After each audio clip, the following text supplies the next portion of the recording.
The NHL schedule has been released. Let's break down the Maple Leafs 26-27 sched.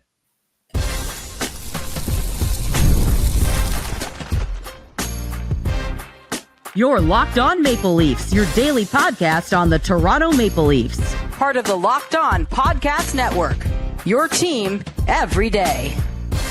Hello and welcome into the Locked On at Leafs podcast, a Maple Leafs-centric podcast hosted by myself, Mike DiStefano, and my co-host, Dave Morassutti. Today's episode is brought to you by FanDuel. The biggest stage in world soccer is here. Let there be goals on FanDuel. Visit FanDuel.com to get started now. All right, Dave, we finally have an idea of what the Maple Leafs season is going to look like. We know who they're going to play, when they're going to play, and now it's just a matter of getting down to business and playing the games. And just a reminder to everybody, 84-game season on the way. The first time that we've seen an 84-game season in years. I mean, we got to go back to, was it the 90s or late 80s, early 90s? Last we saw an 84-game season played in the NHL. So they tacked on a couple more games. So quickly, a little quick nugget on FanDuel. If you're looking to bet some over-unders, I wonder if betting some overs a little bit with those 2 extra games, if that's being factored in, maybe you can get ahead of the game a little early and get better pricing that way. Just a little betting nugget for our friends who do utilize FanDuel. But 84 games, and it all starts September 29th. It starts in Toronto. The Montreal Canadiens are going to be in the building, so that is the home debut, Montreal in Toronto, to kick off the season. What do you make of that, Dave? I mean, it's what we expect. It's what I expected. It's what we all kind of expected. It's either it's been Montreal. I mean, it's been Montreal for how many years now? Yeah, it's been a few years. We highly anticipated. We had some fun on the last show and talked about, the other possibilities that could be intriguing, but Leafs Habs to start the season on opening night. We kind of could have we penciled that one in. We basically could have wrote it out in pen. Yeah, we pretty much. I would have offered to write it in like hieroglyphics at this point. Like that's how predictable that was. But yeah, I mean, it's gonna be weird to have a season start in September. Yeah, actually means something. I like it though. Like you start in September. And I think the final game is April 10th. So you're even finishing a little bit earlier despite having a couple more games in there. And all of a sudden, you push the cup final to like early June instead of mid to late June. I like the way that the NHL is trending. Like, I think this is what we want to see moving forward a little bit, right? Like you get going at the end of September, finish up. Even as early as late May would be amazing, but late May, early June, and that's when the hockey season should be. So I think the NHL is starting to figure out that the fans, this is what we want. We don't need it going into late June and getting so close to the draft and free agency, and then those teams that make it far, they're hindered and they get less of an off season at that as well, going so deep into the summer. So. I like the fact that we're starting things up in September. It'll be a little jarring, something to get used to, but it's a back-to-back to start things off, though. Feels like the Leafs, like the last few years, that's been the case. They've got Montreal at home to start it off on opening night on the 29th. And then on the next night, Schaefer and company coming into Toronto. So it's the first time we get to see McKenna and Schaefer go toe-to-toe, the 2 last first-round picks. First overall picks will be going toe-to-toe. So the Maple Leafs already, get thrown a quick little back-to-back to start the season. 11 back-to-backs in total, which last year, I think the Leafs had the most back-to-backs, if I'm not mistaken. They had 15 of them last season. So they're about middle of the pack now with that number 11. So the Maple Leafs with a little bit more of a favorable schedule in terms of the load on the players, the load management, if you want to call it that, with only 11 back-to-backs this season. Yeah, I was just kind of looking up who had the most back-to-backs games last year. I think Montreal was among the most. I don't know how many the Leafs. But yeah, They had 15. I just don't know where that's. I think that was like pretty high up. Pretty high up. yeah, I I think 16. I think Montreal, a few teams had 16. Yeah. Like the Leafs were up there. This year, it's the opposite way. The Leafs are kind of middle of the pack when it comes to back-to-backs. The teams that got the fewest, Vegas with 8, and Calgary with 8. Winnipeg has 9. The team with the most is Pittsburgh. So good. A little karma there, in my opinion. Hockey gods kind of working out. Boston, Buffalo, Florida, Ottawa, Washington have 14. So it's a good little omen there. Yeah. Montreal's got 10. So yeah, Leafs are, Leafs don't have the most. They don't have the fewest. So no one should be complaining about the Leafs getting any favoritism. Yeah, and they get one out of the way right off the get go, right? With the Islanders as their first back-to-back on their second game. I got to caveat that to this. Now, Jason Gregor put down the number of games NHL teams have when they face an opponent on the second half of a back-to-back. Oh, I saw this. Yeah. Montreal, 19. Toronto, Winnipeg, 5. Yeah, that's kind of brutal. Montreal 19 times will be facing a team on the second half of a back-to-back.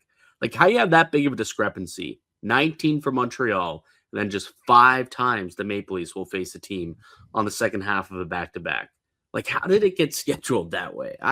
That's bizarre to me. How big of a discrepancy you could have in the NHL with something like that, and that's the most and the least, by the way, for in the NHL. So, that's a big number. That's a 14 number difference between opponents that they get to face on back-to-back. So bit of a softer schedule, we'll call it, for the Montreal Canadiens, this season. So yeah, it's the way that it goes. Sometimes, it works in your favor. Sometimes it doesn't. So, maybe again, just a little bit of a FanDuel tip, maybe bet some Montreal overs because they got a bit of a softer sked. Not on opening night though. Opening night, keep your money for the Toronto Maple Leafs, perhaps. Anything else stick out to you? Oh, Boxing Day games this season, Dave. Did that surprise you to see that on the schedule? Well, you know what? But I do remember, and people can remind me. I do remember the Leafs used to play on Boxing Day quite often. But in the last CBA, wasn't that they had the 3 days off: Christmas Eve, Christmas Day, and Boxing Day, and then you couldn't even travel on one of those days. They weren't allowed to be. Like the Leafs got dinged for traveling on Boxing Day that one time. They got fined $100,000 because they wanted to get to St. Louis or Columbus or wherever they were getting to for that game on the 27th, and they literally got fined for it. And now they're scheduling games on Boxing Day. At least it's a 1:00 start on Boxing Day, so it's not. That's even worse. That's even worse. So what? So are we going to be able? So are our teams going to be able to travel on Christmas Day then, or this 1:00 start? You got because this is a home game for Toronto, if I'm not mistaken. Yeah, I'm not complaining because for the Leafs' sake. I mean, you're kind of now giving Montreal a bit of a. Yeah, but so are they going to travel? What are they traveling at midnight? Because or is that no longer a thing? They can't travel on holidays anymore. So I would have suggested maybe they can't really fly in the day of. They can cancel it. It's kind of how do you do back-to-backs, right? Where you have the next day. I hear you. I get it, but again, it's just it's been against the CBA to be able to ask them to come into work to travel for work on the holiday. So that's it. That's the big difference, right? A regular back-to-back, sure, whatever, that is what it is. But I don't know, you won't be able to legally, unless things have changed with the new CBA, and I just didn't get that memo. Legally, I don't think that they'll be able to fly out of Montreal until at earliest 12:01 a.m. on December 26th. So that's an overnight. I mean, whatever. It's a quick little 45-minute flight from Montreal to Toronto. But usually when you have a back-to-back, the back-to-back isn't at 1 p.m. You know what I mean? Like, it's not an afternoon game. So it'll be interesting. Like, I don't know if maybe they'll say wink, wink, nudge, nudge. Hey, families, why don't you spend your Christmas in Toronto? Like, I don't know. That was an interesting thing to see. And I don't know how the team's going to go about it, but we'll find out, I guess. Yeah. That's the thing for the Montreal Canadiens travel department to figure that one out. Yes, absolutely. Anything else that really stuck out to you about the schedule? I guess the longest road trip, 7 games, is the longest road trip that the Maple Leafs will go on. Yeah, I think that was pretty much did it for the overall, schedule itself. We can get to a couple of big games that we're circling. We can get to that in a minute. We'll take a break. We'll come back and get to the circled games, the must-know games on the 2026-27 calendar. So we could do that. We'll get to the Brandon Pridham contract leak. This is controversial. And if we have some time, we'll get to a couple more mailbag questions as well. I'm Mike DiStefano with Dave Morassutti. You're listening to the Locked On Leafs podcast, part of the Locked On Podcast Network. It's your team every day. This episode is sponsored by FanDuel. On the biggest stage in the world, FanDuel is changing the game because sometimes your player gets subbed off and your bet goes with them. Not anymore. With FanDuel Super Sub, if your player is subbed out, your bet stays in. That's right. If your player leaves the match, your bet continues on with the substitute, so you're still in until the final whistle. In matches like these, anything can happen, and now your bet can go the distance. Let there be goals this summer on FanDuel. Nothing worse than having a great pick going and watching your player get pulled in the 60th minute. With the Super Sub, that bet doesn't die. It goes the distance with the sub. Let there be goals this summer on FanDuel. Visit FanDuel.com/LockedOn. That's FanDuel.com/LockedOn to get started now.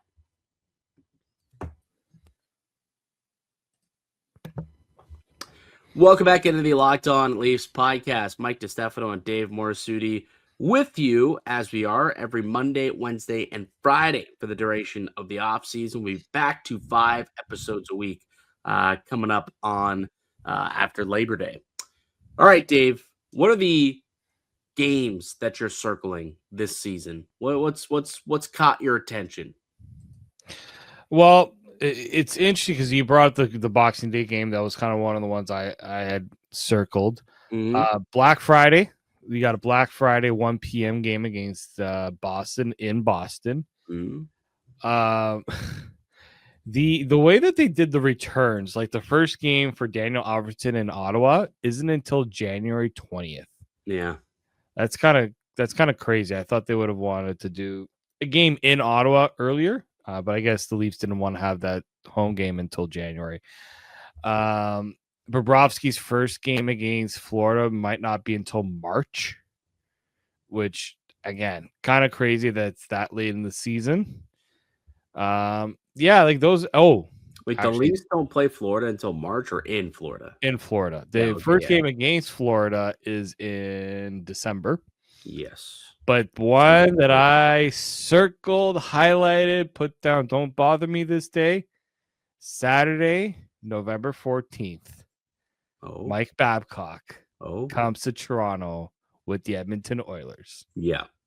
That's one that I think a lot of people definitely right away. When's Edmonton coming to town? And that's every year. People are circling it just for Connor McDavid. But now there's a little extra special. And, just get down there, get down to Scotiabank Arena and just let the boo birds fly. Let the boo birds fly when that man walks onto the bench in Toronto. Let him hear it. So that was definitely a big game that deserves, you're right, a lot of circles, a lot of highlights, everything. That's a must-do marquee game this season. January 16th, Kyle Dubas and company come to town as well. I think that's notable. That's always going to be notable too. Sidney Crosby, right, comes to town, and so that's you always want to see Crosby play. But now there's even a little bit more added impact with the whole Kyle Dubas thing with this Brandon Pridham contract leak, which we will get to in a few moments here. And obviously Nick Robertson makes his return to Toronto. And you just know that Nick Robertson is going to score in that game. Take Nick Robertson an anytime goal that night. it's happening. Like it is 1,000%. happening. Yeah, Uh, definitely happening there. That's happening. Yeah, oh yeah. Any other games that you got scheduled here? Darren When Rice, was- his returns in February to Tampa. What are the games that I have circled When here? does Celebrini come to town? I had that, and I think pretty early. They've been coming. Yeah, So, October 19th. So Yeah. pretty early in the season. Celebrini and the Sharks come to town October 19th here. yeah, the 9th. Yeah, they came early last year too. I remember that. I had potentially tickets to go to that game, but I couldn't make it. It was unfortunate. I know they were good seats too. Yeah, actually, that Boxing Day game's in Montreal. It's not in. Hang on, you said it was a 1:00 game on Boxing Day? I was told it was a 1:00 game on. No, it's a 7 p.m. start in Montreal. So it's not even at home. It's in Montreal. Yeah, 7 p.m. I got that confused with Black Friday. That was my bad. Okay. Because I was gonna say, I was like, I thought it was a 7:00 start, and that would be very weird to me. And that, so you get on a plane that day and go to Montreal. Yeah, you can. Quick flight. So you can do that, which makes sense because I was thinking, I was like, I thought that the Leafs' longest. No, you know what? I got that confused with Christmas. Yeah. I got that confused with the Black Friday and the next gen game, which is on the Monday the 21st against Washington at 1:00. Washington, yes, and then they play the next day. Actually, it's a back-to-back. They play the next day against Detroit in Detroit. In Detroit to finish up before the Christmas holiday. And then the Leafs, they have a 7-game road trip. So they got that Detroit game right before the Christmas break is kind of the first game there. And then they come back. They're in Montreal, Anaheim, and they go out west. So they got Anaheim, LA, San Jose. Then they come back east, play Washington and Philly all on the road before finally coming back. So, yeah, so they play Washington on December 21st at home in that next-gen game. And then they're not back home until January 9th. It wouldn't be a bad idea if people are looking for a little vacation idea over the Christmas break. You got California, Leafs in California. Yeah, could do a New Year's in Cali. You got Anaheim and LA on the 29th and 30th, and then Jan 2nd, you've got San Jose. So you can hit up that nice little go to California for a week. You could be there for New Year's and bang, hit up that little 3-pack. That'd be awesome. It's what we're here for. We're not just the Locked On Leafs podcast. We're also the Leafs travel suggestion podcast. Yeah, we should like chat with Expedia about possibly getting a sponsorship deal or something here. Was there any other what were the big games around the NHL? The biggest game that I know everyone wants to see, obviously, around the NHL, you've got the Florida Panthers and Ottawa Senators, and they scheduled it pretty early. That's October 21st. Brady Tkachuk makes his return to Ottawa. So October 21st, one of the marquee games around the NHL. So that's going to be awesome. You've got the Heritage Classic with Montreal and Winnipeg. That's an early one. October 25th, the first Heritage Classic of the season. It seems like a very early game, if you ask me. I hate to say this, but I don't know if you'd want to go to Winnipeg in like December or January for an outdoor game. That's true. I guess that's true. You already don't kind of want to go to Winnipeg anyways. Yeah. Vegas, Carolina. That's a marquee game around the league, December 21st. So right before Christmas, you get the Stanley Cup final rematch. So that'll be good. Colorado and Utah in the Winter Classic on New Year's Eve. Yeah, at the Utah's stadium. Yeah. So like why are we doing New Year's Eve instead of New Year's Day? Oh, gosh. Just annoying. Probably Colorado wants to get the heck out of Utah for New Year's. I mean, but like it was the New Year's Classic. Like it's just it always used to New be Year's that Day. way. You'd be kind of recovering from the night before, and you can watch hockey at 1:00. Yeah, I remember those. Yeah. Now the last couple of years, it's been we do have a couple of Global Series games. You got Carolina and Seattle and Finland. Yes. So you got Aho, Kakko, Tolvanen, Kakanyemi. They'll be going to Finland.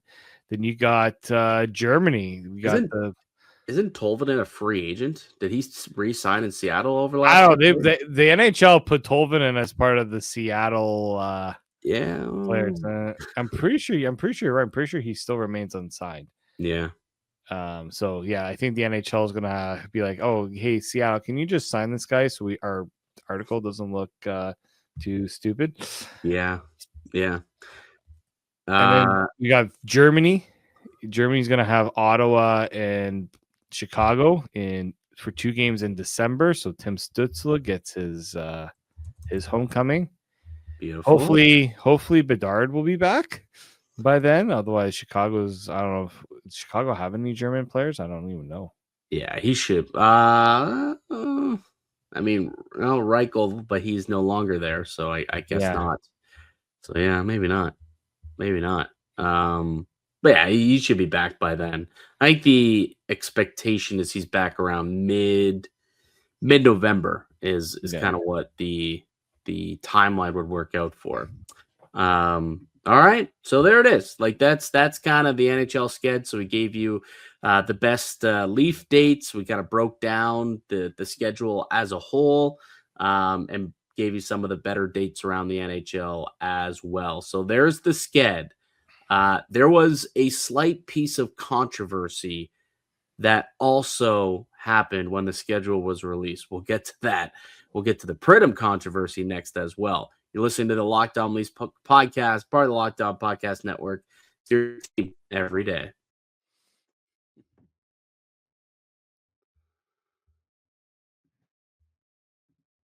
Welcome back into the Locked On Leafs podcast. Mike DiStefano, Dave Morassutti with you as always.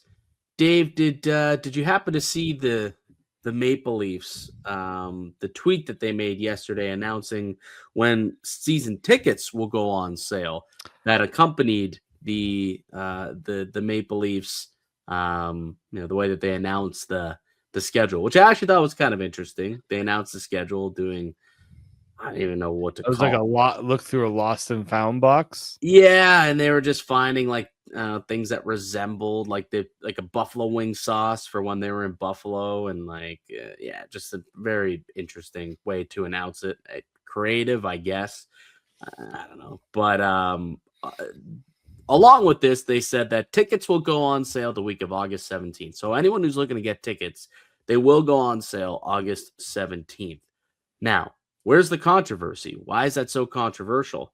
Well, Dave, I'm going to show you the photo that they put out along with the announcement of season tickets.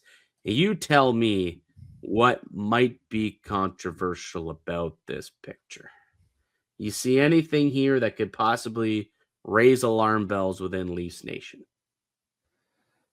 You talking about the Morgan Rielly picture?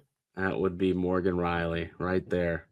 Morgan Rielly being used in team promotions to announce the upcoming schedule, wearing his alternate captain jersey. Does that mean that Morgan Rielly probably not going to get traded this offseason, and maybe they're planning ahead with Mo as part of the package moving forward? What do you think, Dave? It could be possible. I mean, I'll say this. Team USA were doing their big reveal for their FIFA World Cup jerseys and stuff like this. The player that they had modeling the jersey didn't end up making the team. Yeah. So, marketing maybe doesn't always get privy to the hockey decisions. So I would say, it would be pretty shitty of them to do that. And also, did you not catch Toronto Maple Leafs Hockey Club at the top of that picture for some strange reason? Oh, they put that up there. Oh, it was kind of interesting, but yeah, you can read into it a little bit in that. Okay, they're pretty much putting Rielly in a position to believe that he's going to be around, but at the same time, I think photos can get changed. Photoshop exists. You can find another player, but yeah, I did notice that, and it was quite interesting. But I mean, I thought you were going to talk about the video, And when they put out the video of the lost and found one, Yeah. and then they had the podcast microphone come up. The Leafs have usually not been like this before. I talked to a few people I know that have done social work, and I know one person who does some social media work that's worked for MLSC and the Leafs. Like the Leafs are usually the ones not trying to ruffle feathers too much.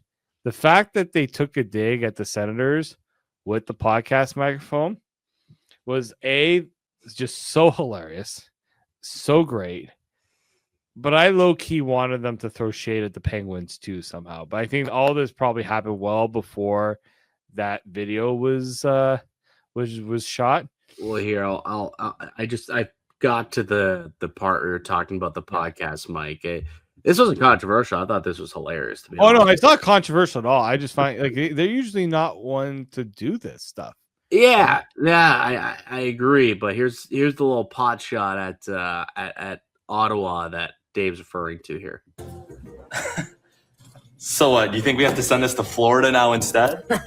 Good one.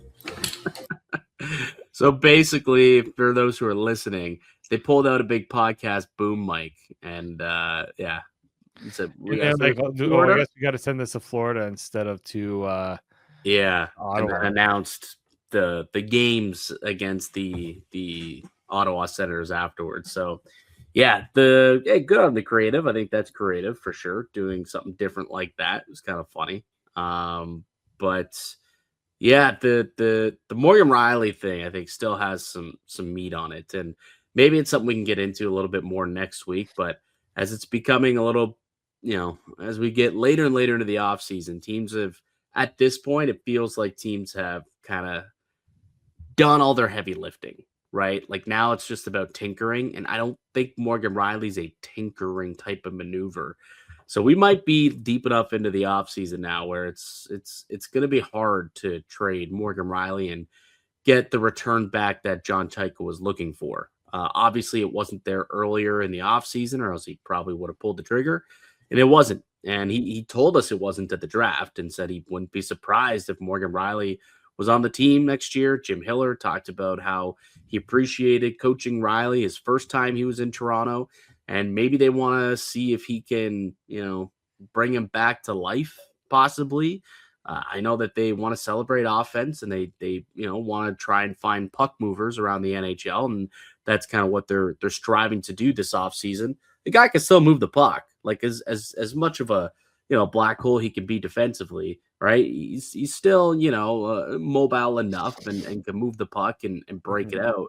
So maybe they just want to see what that looks like in a new system, right? Yeah. Under Hiller, and they're not willing to eat money to move on from him without seeing if maybe they can revive him with a new situation, a new coach, as opposed to that. So seeing him being used in promotional, ticket sales posts.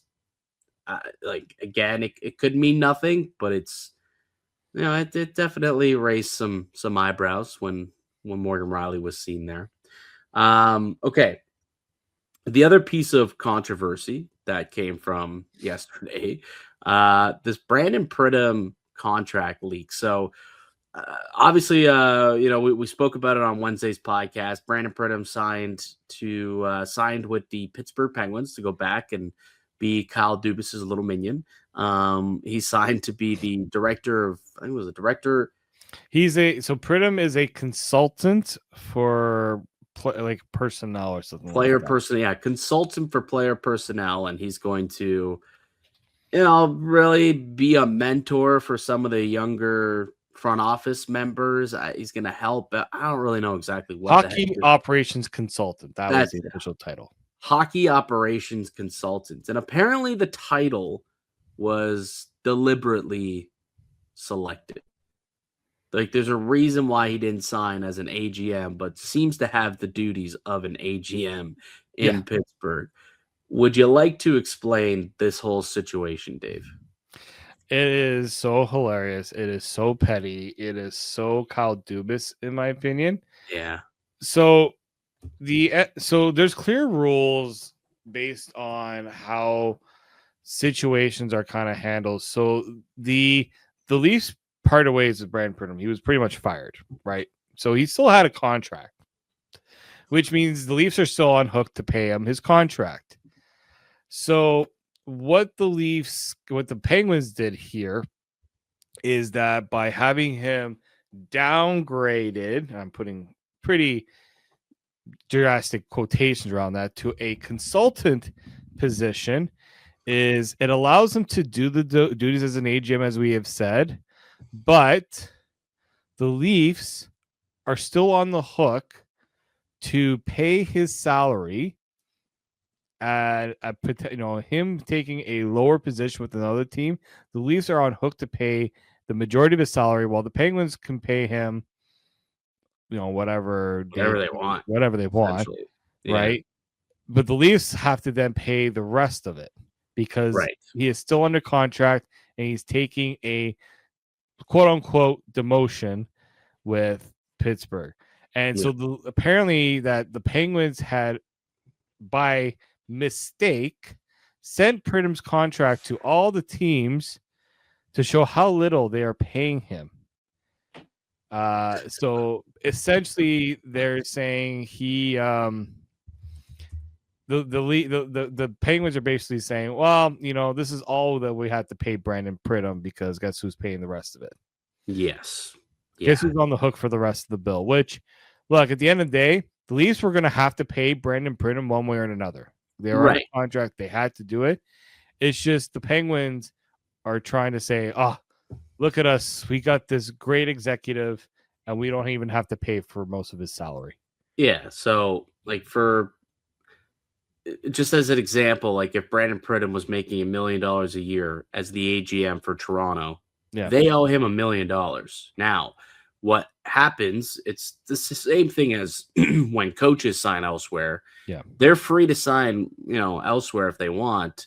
But that being said, when they do sign elsewhere, whatever that number that they get, that gets lessened from what the Maple Leafs owe that particular person. So, for example, again, they owe Pridham $1 million.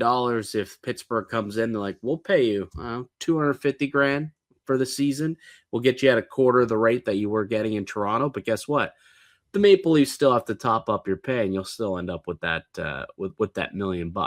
And basically, instead of matching it, giving him a fair market value, they just give him scraps, peanuts, and force Toronto to eat it and pay the rest of that contract to top him up to that $1 million mark that he was guaranteed. So the Penguins basically are like, yeah, we'll help you out, Toronto. We want his services, and we'll pay you what we want for it, and it's going to be pennies on the dollar. And you can watch Brandon Pridham do good work for us, the Pittsburgh Penguins and Kyle Dubas. It's very petty, but honestly, I think it's hilarious. I can't even fault Dubas or the Penguins for doing this. I think it's funny. The fact that they leaked the contract just to make sure everybody knows that they're kind of sticking it to Toronto is pretty funny. I don't know. I didn't get my panties in a wad like some people of Leafs Nation did, getting mad about this. It's just because if it was any other team but Pittsburgh and Kyle Dubas, this wouldn't be talked about as much. Let's be honest here, right? No, I don't, not at all. But because there is that connection and a pettiness factor to it, it becomes a story and it becomes news, and I find it hilarious. I find it funny. I don't know. Some people are angry about it and think that it's childish by Kyle Dubas and petty, and those things, two things can be true. It can be childish, it can be petty, and it's also kind of a rock star move at the same time, to be honest with you. But yeah, it's that was an interesting little nugget that leaked out yesterday within the media. It's also why I think also Bruce Cassidy, that whole Bruce Cassidy situation. Yeah. Why would Vegas, when Edmonton was looking to hire him potentially, why would Vegas want to pay part of his salary to go coach a rival team? Well, I didn't think about that initially, but I thought that could have been part of. I mean, I'm sure they could have made an arrangement Well, that's it. Like at the end of the day, I believe like perhaps that's it. When they requested to, maybe that's part of the process. Actually, I'd love to talk to someone who knows that process, maybe or fellow GM or something like that, but who knows the process. Where maybe that is the case. If you're asking for permission, maybe you have to disclose like what you're likely going to pay. Like we'll cover the whole expense, right? We're hoping to bring him in and only pay him, X amount of his current contract. Like, are you okay with that? Can we move forward? Like, we alleviate you from half your money. And maybe Vegas is like, no, if you want him, you got to take on the whole thing. Or we'll just, let him sit there and not have to pay him to coach against us. But if, you came in over the top and you're like, no, we're going to pay him double what you were paying him and you're off the hook, maybe that entices the team to let that coach go. So perhaps, the teams that were calling for Bruce Cassidy weren't willing to pay up for his services and were trying to get him at a discount. And maybe that's why Vegas said no. That's a good point, actually. It could possibly factor into why Vegas is like, nah, like you want him, you got to pay for him. You're not getting him on pennies on the dollar because we're giving him half his contract. It's just not happening. Yeah, it's interesting. I'd love to have a chat with someone to find out if that's kind of how things go down like that. Anything else? We don't have time for a mailbag, so I guess we can kind of keep them for next week again. But anything else that pops to your head? No. It looks like the Patrick Kane situation might be down to 2 teams, according to Chris Chelios. Buffalo or Chicago? Yeah, so it looks like Toronto is out. No Toronto when it comes to Patty Kane. The Roslovic one kind of made it seem as if we weren't gonna need that. Which to go Roslovic over Patrick Kane. Interesting. Decision. That would be that, for sure. All righty. That'll do it for us today on the podcast. Let's thank you all for listening and supporting the show. You can subscribe to the Locked On Leafs podcast on all platforms and receive daily Leafs content. Follow myself on Twitter at Mickey_Canuck. Follow Dave at _Morassutti and follow the show as well at Locked On Leafs. We'll be back with another episode for you guys on Monday. Enjoy your weekends, folks. Until then, keep it locked right here on Locked On Leafs.